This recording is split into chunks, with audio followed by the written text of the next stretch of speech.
The sledgehammer crashes through the concrete as Marcus demolishes his own pool, sweat mixing with tears of betrayal. 24 hours later, sirens wail in his driveway.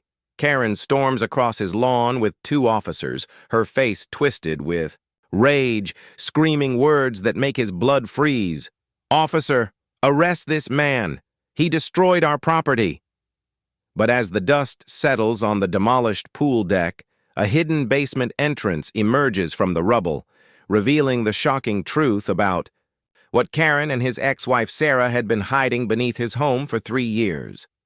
The real crime wasn't destroying the pool. It was what they built underneath it. Marcus Rivera stood in his backyard at dawn, sledgehammer trembling in his grip as he stared at the kidney-shaped pool that had once been his pride and joy. The morning mist rose from the still water like ghosts of better times. Times before he discovered the text messages, before the divorce papers, before his entire life had crumbled into lies. 37 years old and starting over, he muttered, adjusting his grip on the heavy tool. Might as well start with this. The pool had been Sarah's idea. 3 years ago, when their marriage still had a pulse, she'd convinced him to take out a second mortgage for the backyard renovation. Think of the memories we'll make, Marcus. Think of the parties, the summer evenings. Her voice had been honey-sweet then, before he'd learned it could cut like a blade. Now those memories felt poisoned. Every BBQ, every evening swim, every moment of happiness had been built on deception. Sarah had been sleeping with his business partner David for 2 years. The pool wasn't just a symbol of their failed marriage. It was a monument to his stupidity. The sledgehammer connected with the concrete, coping with a satisfying crack that echoed through the quiet neighborhood. Marcus had always been strong. Years of construction work had built muscle and calluses that served him well. But this wasn't about strength. This was about erasure. "Take that, you lying Marcus! What in God's name are you doing?" He spun around to find Karen Hensley standing at his back gate, coffee mug in hand, her perfectly styled blonde hair already camera-ready despite the early hour. Karen lived 3 houses down and had appointed herself the neighborhood's unofficial mayor, HOA enforcer, and general busybody. She was the kind of woman who smiled with her mouth but never her eyes. "Morning, Karen. Just doing some home improvement." Marcus wiped sweat from his forehead, leaving a streak of concrete dust. Karen's gaze swept over the demolished section of pool deck, her expression shifting from curiosity to horror. "You're destroying your pool? Marcus, that's a $40,000 installation. The property values, my property, my choice." Marcus lifted the sledgehammer again, but Karen stepped through the gate uninvited. "Now hold on just a minute. This affects the entire neighborhood. You can't just—" "I can do whatever I want with my own backyard, Karen. The divorce is final as of yesterday. This is my house now." Karen's face flushed red. "Your house? Sarah told me—" She caught herself, pressing her lips into a thin line. "Sarah told you what?" Marcus lowered the sledgehammer, something cold settling in his stomach.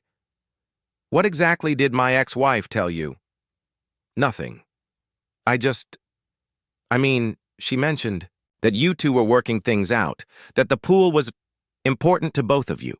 Marcus studied Karen's face, noting the way she avoided his eyes, the nervous flutter of her fingers around her coffee mug. "When did you talk to Sarah?" "I don't remember exactly. Recently." Karen took a step backward. "Look, I just think you should reconsider. Maybe take some time to think this through. You're clearly emotional." "I've had plenty of time to think." Marcus's voice carried a dangerous edge. 3 months since I caught them together. 3 months of lawyers and lies and sleepless nights.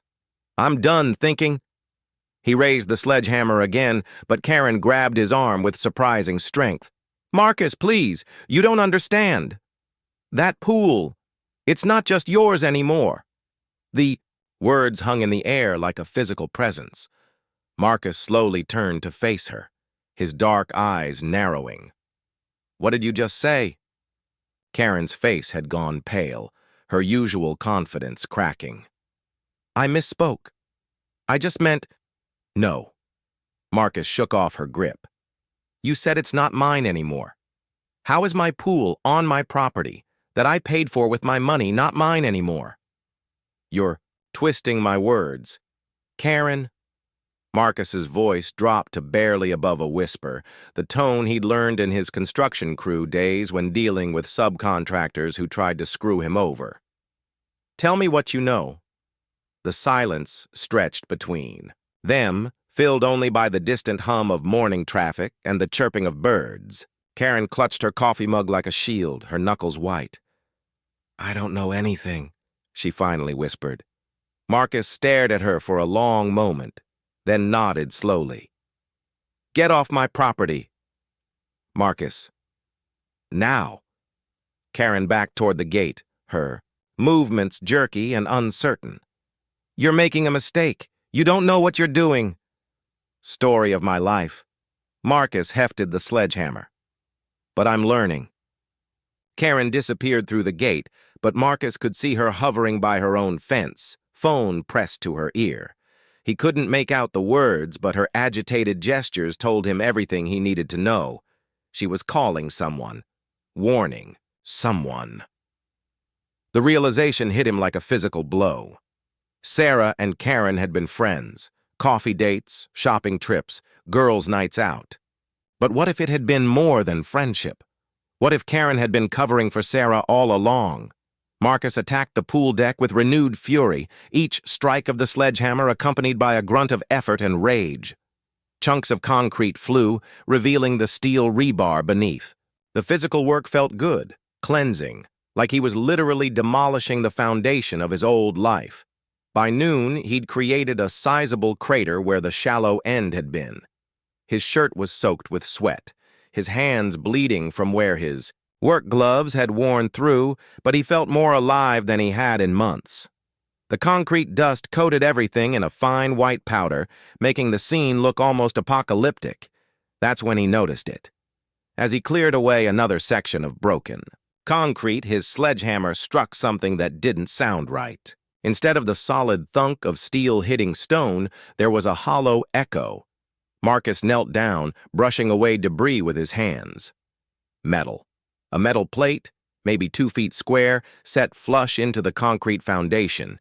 It had been completely invisible. Before, hidden beneath the pool deck. Marcus ran his fingers along the edges, feeling the slight depression where the plate met the surrounding concrete. What the hell? He pried at the edges with a crowbar, working carefully now instead of with blind rage. The metal plate was heavy, but it eventually gave way with a grinding scrape of concrete against steel. Beneath it was darkness, a square, opening leading down into what looked like a concrete-lined shaft. Marcus grabbed his phone's flashlight and peered into the hole. The beam revealed a ladder built into the wall, descending about 8 feet to what appeared to be a concrete floor. The space below was larger than the opening suggested. He could see the edge of the light extending into what looked like a room. A room. Under his pool. A room he'd never known existed. Marcus's heart hammered against his ribs as pieces began clicking into place. The second mortgage that had been larger than expected. Sarah's insistence on a specific contractor. A friend of a friend who'd given them a special deal. The way she'd hovered around the construction site, sending Marcus away on errands whenever the concrete was being poured. Son of a bitch, he whispered. His phone buzzed with a text message. Sarah's name appeared on the screen, and his blood turned to ice as he read the words, "Stop what you're doing, now! You don't know what you're messing with!" Marcus looked up from his phone to find Karen standing at the back fence again, but this time she wasn't alone. 2 men stood beside her, one Marcus recognized as David, Sarah's lover, his former business partner. The other was a stranger, tall, and lean with the kind of stillness that suggested either law enforcement or something worse. David's face was flushed with anger and something that might have been fear. Marcus, you need to stop this right now. Funny, Marcus called back, surprised by how steady his voice sounded. That's exactly what Sarah just texted me. The stranger stepped forward, his movements measured and deliberate. Mr. Rivera, I think we need to have a conversation. Marcus stood slowly, the crowbar still in his hand. About what? About the fact that you're destroying property that doesn't belong to you. The words echoed Karen's earlier statement, but this time they carried the weight of real threat. Marcus felt the familiar cold rage building in his chest, the same feeling he'd had when he'd walked in on Sarah and David, when the lawyers had tried to take half his business, when his entire world had revealed itself to be built on lies. This is my house, he said quietly. My land. My pool. The stranger smiled, and it wasn't a pleasant expression. Actually, Mr. Rivera, I think you'll find the situation is more complicated than that. Marcus's grip tightened on the crowbar. Behind him, the dark opening in the concrete seemed to pulse with hidden secrets. Whatever was down there, whatever Sarah and these people had built beneath his home without his knowledge, it was about to come to light. And judging by the look in the stranger's eyes, they would kill to keep it buried. Try me, Marcus said. The stranger's smile widened, revealing teeth like broken glass. I was hoping you... The stranger pulled out his phone and dialed without breaking eye contact with Marcus. Yeah, it's me. The homeowner found the entrance. No, he's not cooperating. A pause. Understood. Marcus backed toward the house, crowbar raised, but David vaulted over the fence with surprising agility for a man in his 40s. Karen followed more carefully, her designer heels clicking against the concrete. Marcus, listen to me, David said, hands raised in mock surrender. You're in way over your head here. Just put down the crowbar and we can work this out. Work what out? Marcus's voice cracked with fury. The fact that you've been screwing my wife? The fact that you apparently built something under my property without telling me? Or the fact that you're standing in my backyard making threats? The stranger pocketed his phone and stepped closer. Mr. Rivera, my name is Vincent Torres. I represent certain business interests that have a legitimate claim to what you've uncovered. Business interests? Marcus laughed harshly. What kind of business requires a secret room under someone's pool? Vincent's expression didn't change. The kind that pays very well for discretion and silence. Karen moved to Vincent's side, her earlier nervousness replaced by something harder. Marcus, Sarah tried to protect you from this. She didn't want you involved. Protect me from what? From us, Vincent said simply. The casual way he delivered the threat sent ice through Marcus's veins. These weren't neighborhood busybodies or cheating spouses. These were dangerous people, and somehow Sarah had gotten involved with them. Worse, she'd involved him by building whatever was down there on his property. I want all of you off my land. Now. Marcus's construction background had taught him to project authority even when outnumbered. Whatever deal you had with Sarah is over. Vincent studied him for a long moment, then nodded to David. Show him. David reached into his jacket and pulled out a thick manila envelope. Marcus, these are the real ownership documents for this property, the ones the county doesn't have on file. Marcus didn't lower the crowbar. What are you talking about? The second mortgage you took out 3 years ago? It wasn't through a bank, Marcus. It was through a private lending company, my company. Vincent's smile never wavered. When you defaulted on the payment 6 months ago during your marital troubles, the property reverted to us according to the terms of the loan. That's impossible. I never defaulted. The payments came straight out of my account. Sarah was managing the finances, David interrupted. She redirected the mortgage payments to cover other expenses, personal expenses. Marcus felt the world tilt sideways. Sarah had handled their household finances for years while he focused on the construction. Business. He'd trusted her completely, never questioning the automatic withdrawals or the monthly statements she assured him were all in order. "You're lying." Karen pulled out her own phone and showed him a screen full of legal documents. "The foreclosure was finalized 2 weeks ago, Marcus. Technically, you're trespassing." "Even if that's true," Marcus said, his mind racing, "you still can't just build secret rooms under someone's house. There are permits, inspections. Not when the owner of the property requests privacy and pays the right people to look the other way," Vincent said. "Your wife was very cooperative in that regard." Marcus stared into the dark opening he'd uncovered, understanding flooding through him like poison. Sarah hadn't just been cheating on him. She'd been working with these people, using their home as some kind of front operation. The pool hadn't been about making memories. It had been about hiding whatever they were doing underground. "What's down there?" he asked quietly. Vincent and David exchanged glances.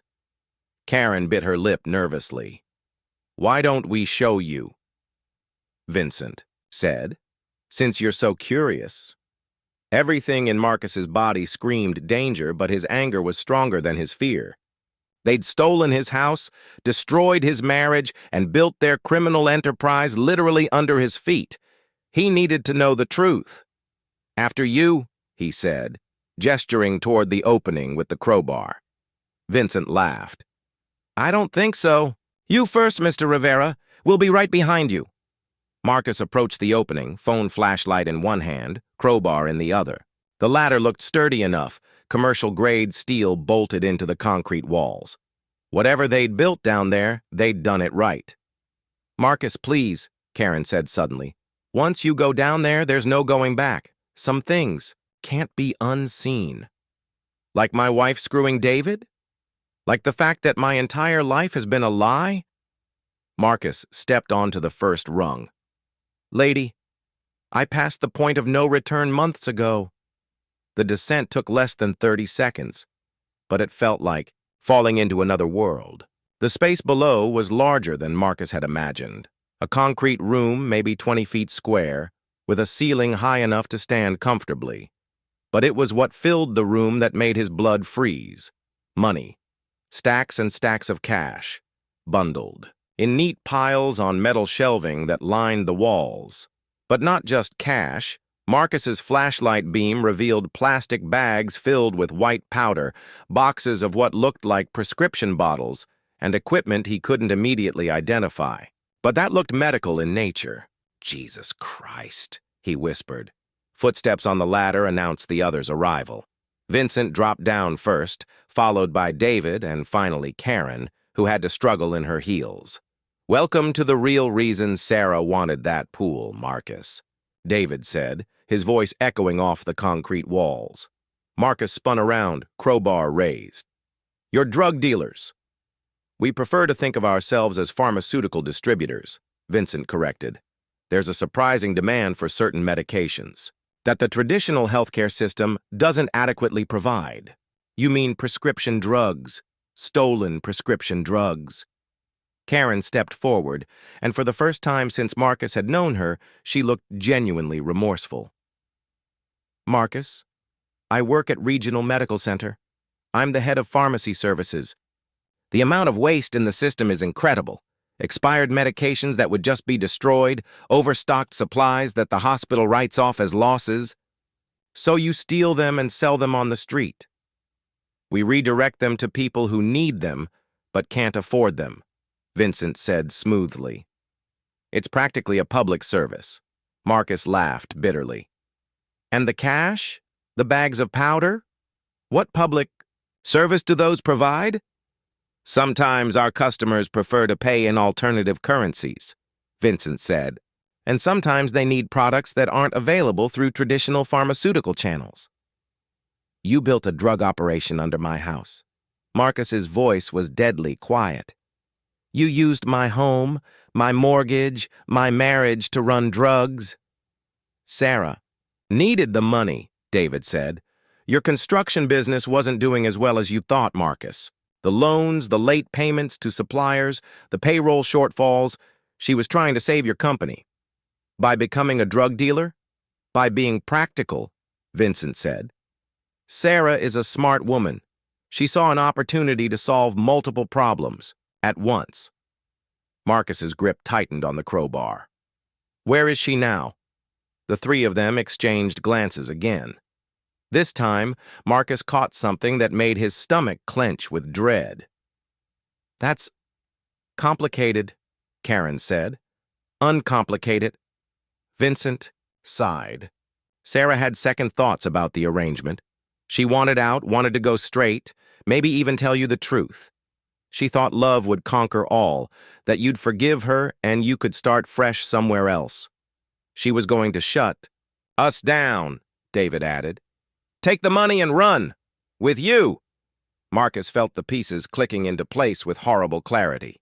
Was, past tense. Where is my wife? Vincent pulled out his phone again and showed Marcus a photograph. Sarah, sitting in what looked like a warehouse, tied to a chair. Her face was bruised, her clothes torn, but her eyes were defiant. She's safe for now, Vincent said. But her continued well-being depends on your cooperation. Marcus stared at the photo, rage and fear warring in his chest. Despite everything Sarah had done, despite the lies and betrayal, she was still his wife, still the woman he'd loved for 8 years. What do you want? Simple. You're going to rebuild that pool deck. You're going to forget you ever saw this room. You're going to continue living here as the legitimate homeowner while we conduct our business below. In exchange, Sarah stays alive and your construction company doesn't mysteriously lose all its contracts. And if I refuse? Vincent's smile turned predatory. Then Sarah dies. Your business is destroyed, and we frame you for the drug operation. A bitter divorced man with financial troubles and access to construction equipment would make a perfect fall guy. The police will find enough evidence planted in your house to put you away for 20 years. Marcus looked around the room again, taking in the scope of the operation. This wasn't some small-time drug dealing. This was organized crime, with connections in hospitals, law enforcement, and probably city government. They'd planned for every contingency except one. They'd underestimated how much he hated being backed into a corner. I need time to think, he said finally. You have until tomorrow morning, Vincent said. The concrete needs to be repoured by the weekend. We have a shipment coming in Monday. As they climbed back up the ladder, Marcus memorized every detail of the room below. The layout, the security measures, the amounts of cash and drugs. If he was going to war with these people, he needed intelligence. At the surface, Vincent handed him a business card. Marcus spent the next 2 hours taking photographs of everything: the concrete dust footprints, the entrance to the underground room, the layout of his backyard from every angle. But more importantly, he photographed the house next door where Karen's heel prints led. The house that had been for sale for 3 months with no buyers, no showings, and curtains that never moved. The safe house. It had to be. He was uploading the images to a secure cloud account when his phone rang. Unknown number. Hello? Marcus Rivera? The voice was female, professional, unfamiliar. Who's asking? My name is Detective Lisa Chen, Financial Crimes Division. I think we need to talk. Marcus's blood chilled. Had Vincent already made good on his threat to frame him? About what? About your wife's disappearance, and about some very interesting banking records we've uncovered. Marcus closed his eyes. Sarah hadn't just been kidnapped. She'd been reported missing, which meant law enforcement was already investigating, which meant the situation was infinitely more complicated than Vincent had let on. Where do you want to meet? Actually, I'm parked across the street from your house. I've been watching the interesting parade of visitors you've had today. Marcus looked up to see an unmarked sedan with a woman behind the wheel. She raised her hand in a small wave. Are you alone? He asked. For now.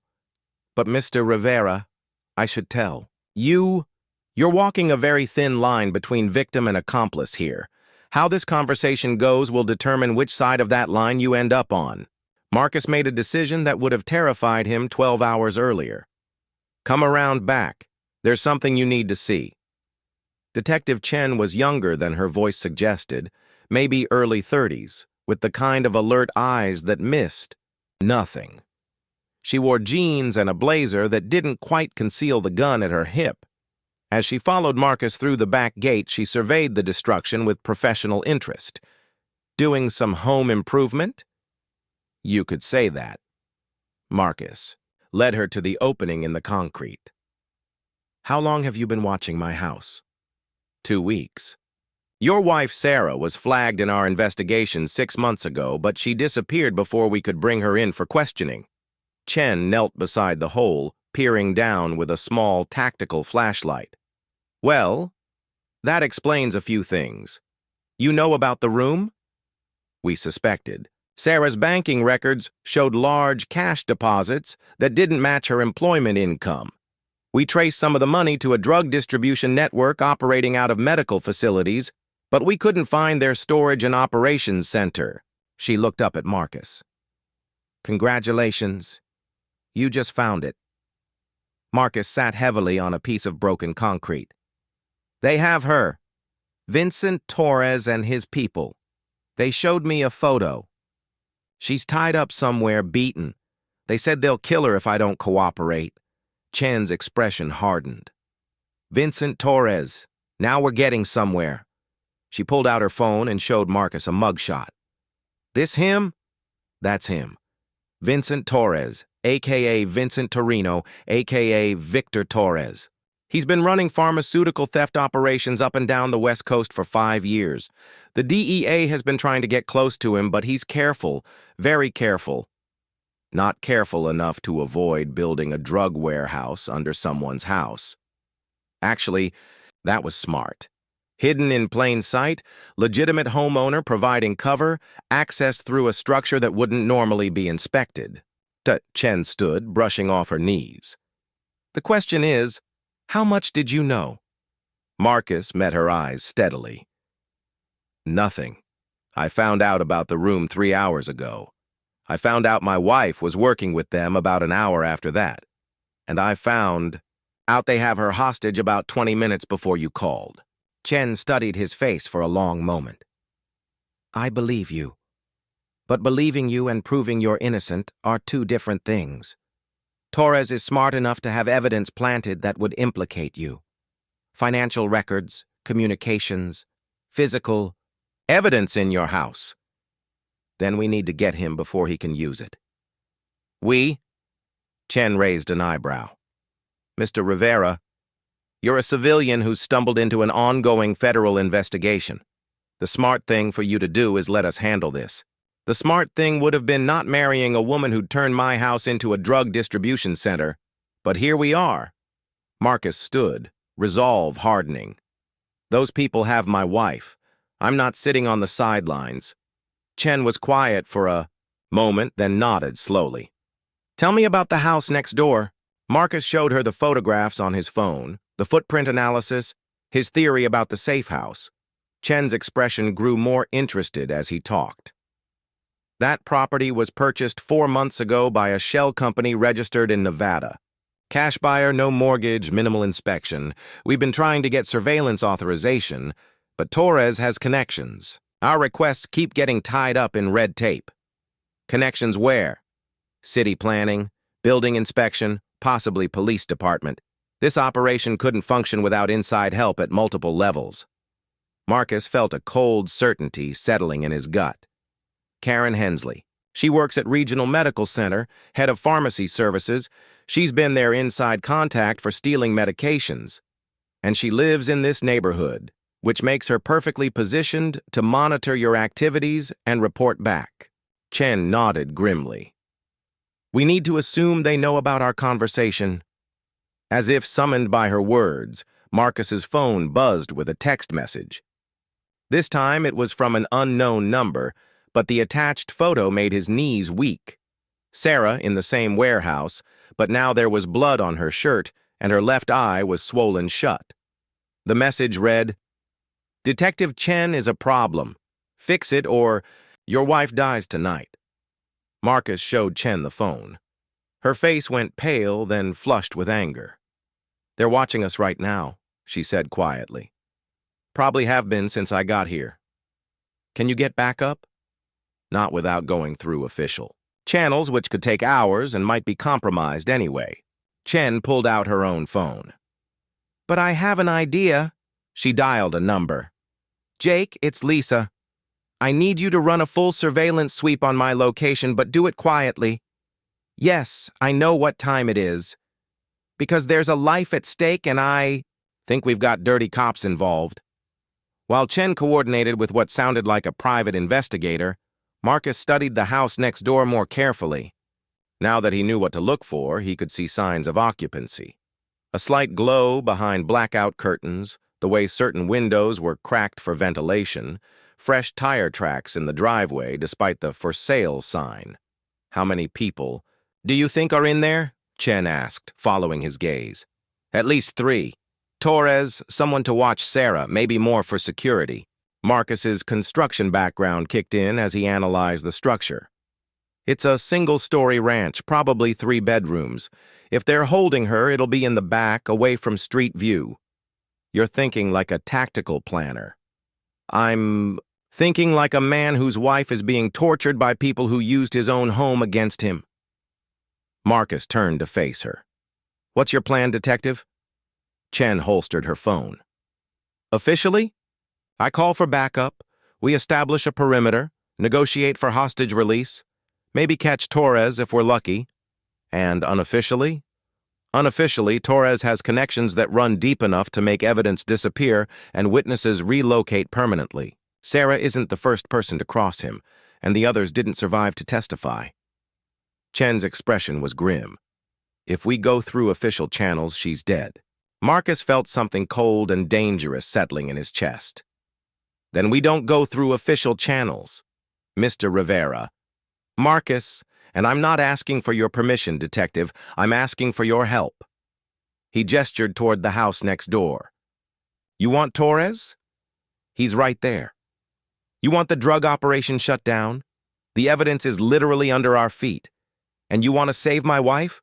We do it now, before he realizes we're on to him." Chen was quiet for a long moment, wrestling with what Marcus could see was a career-defining decision. Finally, she nodded. "Jake owes me favors, and he's got military experience. Between the 3 of us, we might be able to pull this off." She paused.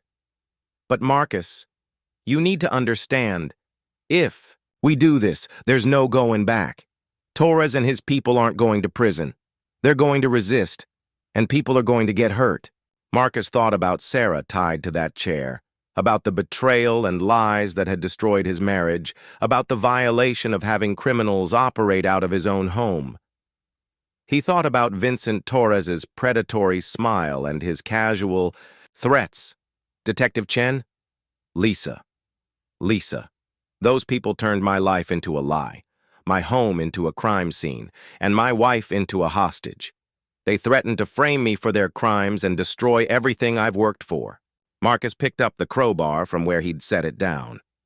"I'm way past worrying about getting hurt." Lisa Chen looked at him for a long moment, then smiled grimly. "In that case, let's go get your wife back." As they began planning their assault, on the house next door, neither of them noticed the black SUV that had been parked 3 blocks away suddenly start its engine and begin moving toward Marcus's street.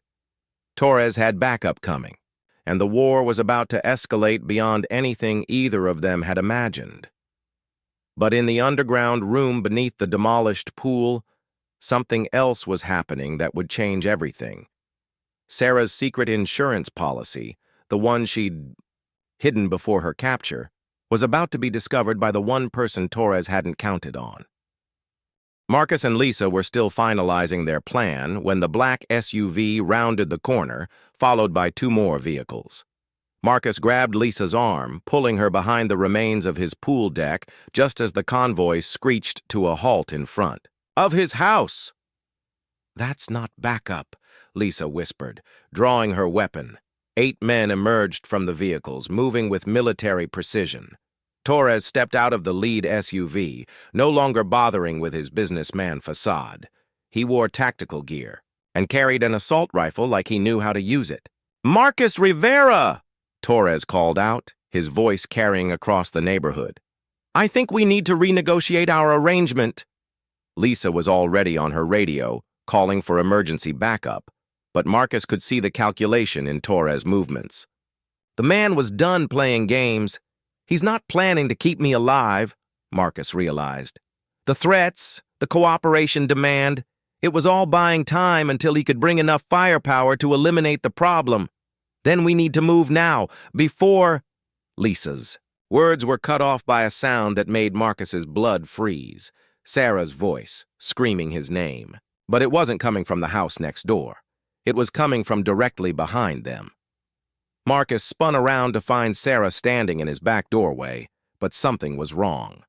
Her face was bruised, her clothes torn, exactly like in the photos Torres had shown him. But her eyes were cold, calculating, and very much in control. "Hello, Marcus," she said quietly. "I'm sorry you had to find out this way." Lisa raised her gun toward Sarah, but Marcus was faster, knocking her arm aside. "Don't! That's my wife!" "Marcus, think," Lisa snapped. "How did she get into your house? How did she escape from Torres's custody?" The terrible truth crashed over. Marcus like ice water. Sarah hadn't been kidnapped. The photos, the blood, the threats, it had all been theater. Sarah was working with Torres voluntarily. "You were never his prisoner," Marcus said, his voice barely audible. Sarah's expression softened with what might have been genuine regret. "Marcus, you have to understand. Your construction business was failing. We were going to lose everything. The house, our savings, our future. Vincent offered us a way out." "Us?" Marcus backed away from her, the betrayal cutting deeper than any physical wound. "There is no us, Sarah. You chose David. You chose them. I chose survival." Sarah's mask slipped, revealing the desperation beneath. "Do you think I wanted this? Do you think I enjoyed lying to you every day for 3 years?" Behind them, Torres was coordinating his men, surrounding the property with professional efficiency. Lisa spoke urgently into her radio, but Marcus could hear the strain in her voice. Backup was at least 10 minutes away. "Why the charade?" Marcus asked Sarah. "Why pretend to be kidnapped?" "Because Vincent needed you compliant, and I thought..." Sarah's voice broke. "I thought maybe if you believed I was in danger, you'd forgive me. We could take the money and disappear together." "What money?" Sarah gestured toward the house. "There's $3 million hidden in our basement, Marcus. Not the drug money, that's Vincent's. Our cut. 3 years of pharmaceutical theft, money laundering and distribution, enough to start over anywhere in the world." Marcus stared at her, understanding flooding through him like poison. "You were going to betray Torres, take his money and run." "Our money," Sarah corrected. "But," Vincent figured it out, "the only reason I'm still alive is because he needs you to rebuild that pool deck. Once the entrance is sealed again and the operation is secure, we're both dead." Lisa stepped forward, weapon still drawn but pointed down. "Sarah, if you help us take down Torres, we can work out a deal. Witness protection, reduced charges."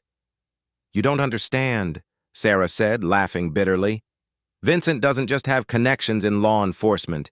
He owns people, judges, prosecutors, federal agents. Half the task force hunting him is feeding him information. That's not possible.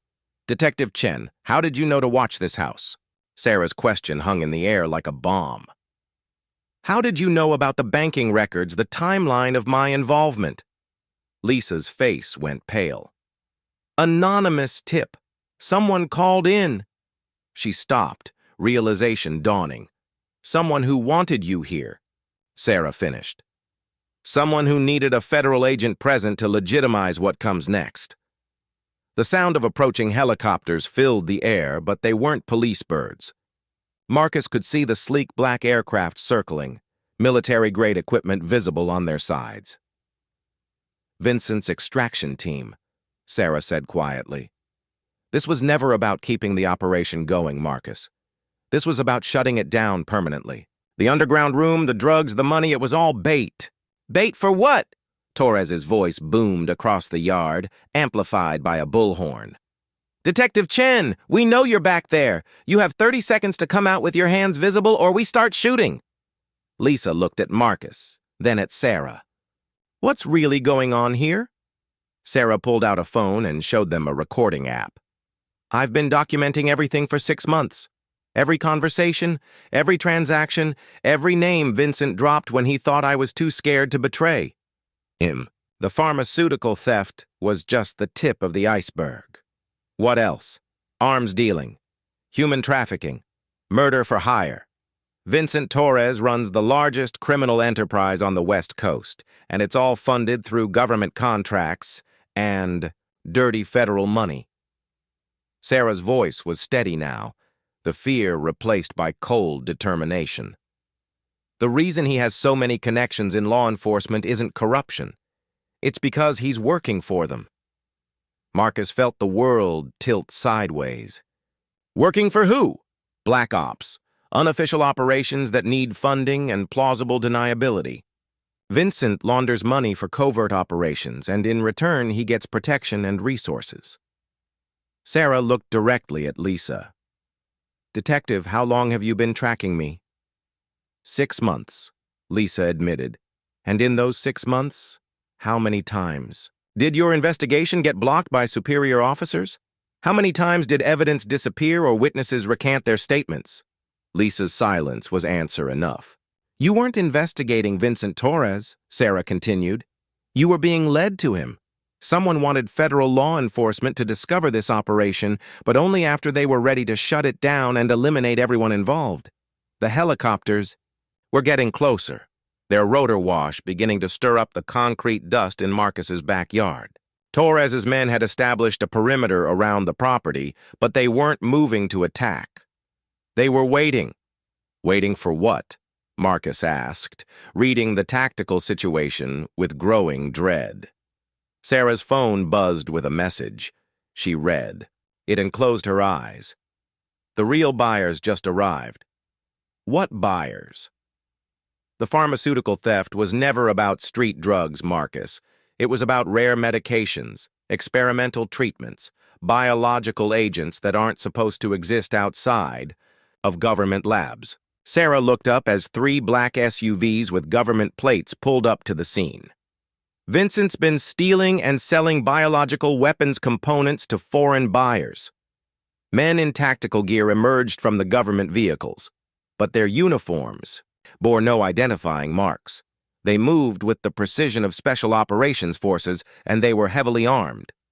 And Detective Chen was brought here to witness Vincent's arrest for drug dealing, Sarah continued, which will conveniently cover up the real crime and eliminate everyone who knows about the biological weapons sales. Lisa raised her radio again, but Marcus could see the defeat in her posture. Whoever these people were, they outranked local law enforcement by several pay grades. Sarah, Marcus said quietly, what's on that recording? She smiled grimly. Names, dates, bank account numbers, government contract numbers, the entire network of officials who've been funding and protecting Vincent's operation. She held up the phone. And it's all backed up to servers in 3 different countries. Torres' voice came through the bullhorn again, but this time he wasn't talking to them. He was talking to the men from the government vehicles. The civilians. Are contained! Package is secure! Ready for extraction! Marcus realized with horrible clarity that Sarah had been right about one thing. They were all going to die. The only question was whether Torres would kill them quickly or slowly. But as he watched the government operatives deploy around the property, Marcus noticed something that gave him a sliver of hope. One of them was talking into a radio, and his body language suggested he was receiving orders he didn't like. More importantly, he kept glancing toward the street, where a news van had just pulled up. Someone had called the media. Sarah caught Marcus's gaze and smiled. Vincent always said the key to survival was having insurance. Well, I took out a very expensive policy 6 months ago. The reporter and cameraman were already out of the van, filming the scene. More news vehicles were arriving, drawn by reports of federal agents and helicopters in a residential neighborhood. Torres saw the media presence and his calm demeanor finally cracked. He began shouting orders at his men, but it was too late. The situation had escalated beyond anyone's control, and in that chaos, Marcus saw their chance. "Lisa," he said quietly, "how good are you at improvising?" Detective Chen looked at the tactical teams, the helicopters, the underground drug lab, and the media circus, then looked back at Marcus with something that might have been respect. "About to find out," she said, checking her weapon. The war for Marcus Rivera's backyard was about to become very public, very violent. The news reporter was already live on air when everything went to hell. This is Channel 7 News, with breaking coverage of what appears to be a federal raid in progress. Torres snapped. "Take out that camera crew, now!" Marcus watched in horror as one of Torres's men raised his rifle toward the news van. But before he could fire, Detective Chen's voice cut through the chaos like a blade. "Federal agents! Stand down! This is an active crime scene with civilian witnesses!" Her words weren't directed at Torres. They were directed at the government operatives, and the confusion was immediate. The unmarked tactical team hesitated, caught between conflicting authorities and the sudden glare of media attention. That hesitation cost them everything. Sarah pressed a button on her phone, and suddenly every device in a 3-block radius buzzed with an incoming message. Marcus's phone, Lisa's radio, the phones of everyone in Torres's crew, the government operatives, even the news crew. All of them received the same transmission. A video file began auto-playing on every screen. Torres, in a government facility, discussing the sale of stolen biological agents to men with foreign accents. The audio was crystal clear. "The anthrax samples will be delivered Tuesday. Payment in Bitcoin as usual. And gentlemen, this shipment never existed in any official capacity."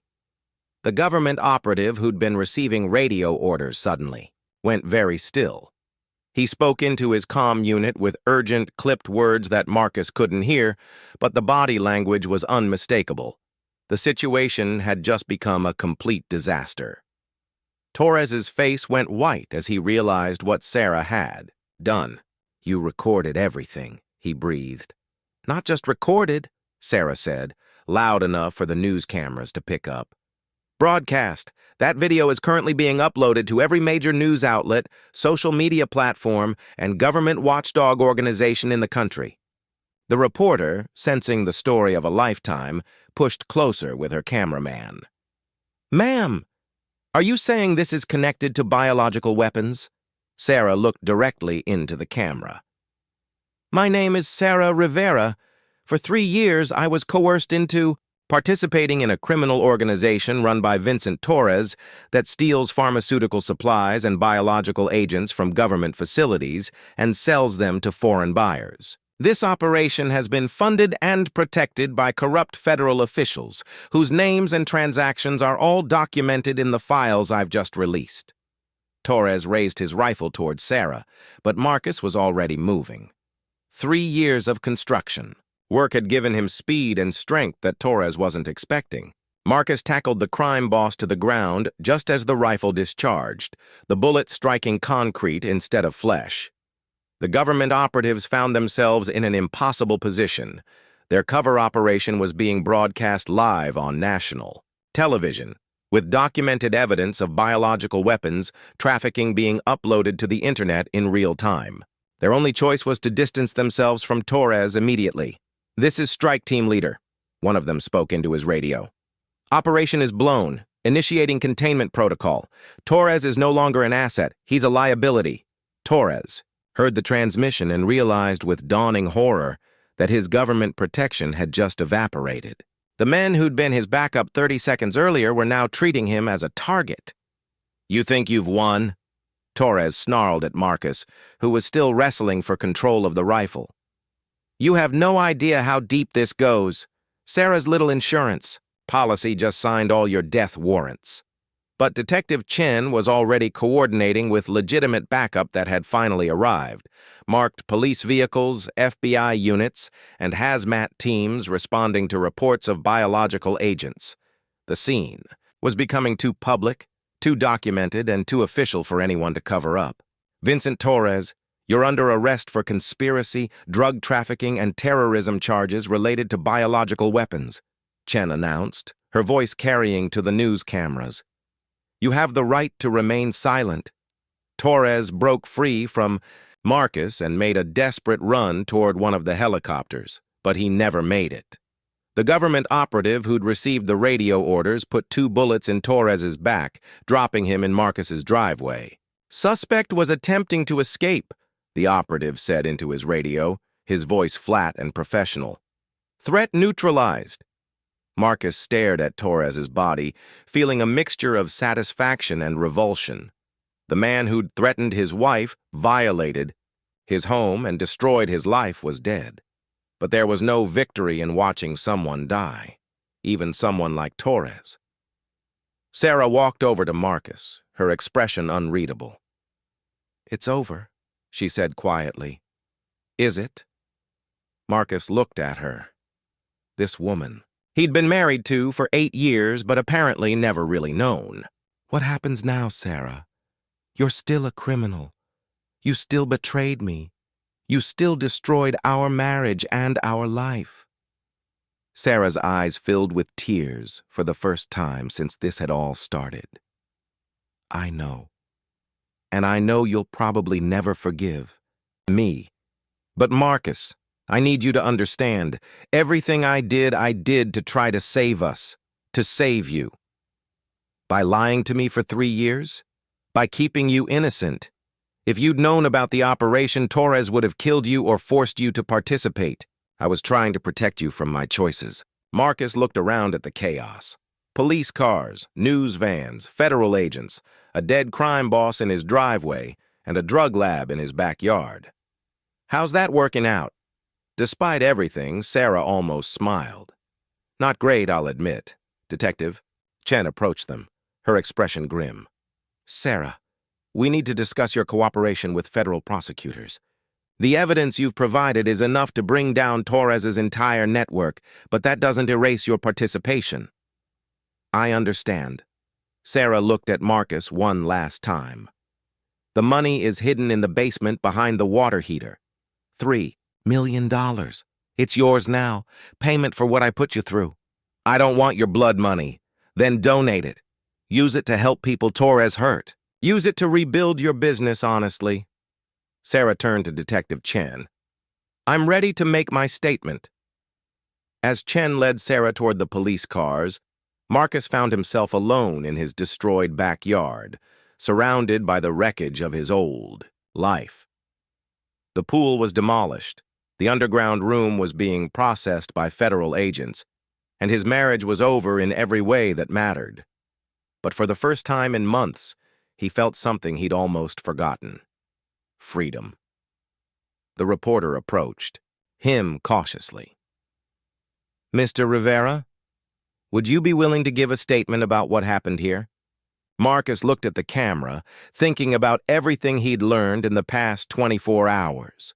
About trust and betrayal, about the lies people tell themselves and each other, about the price of willful blindness.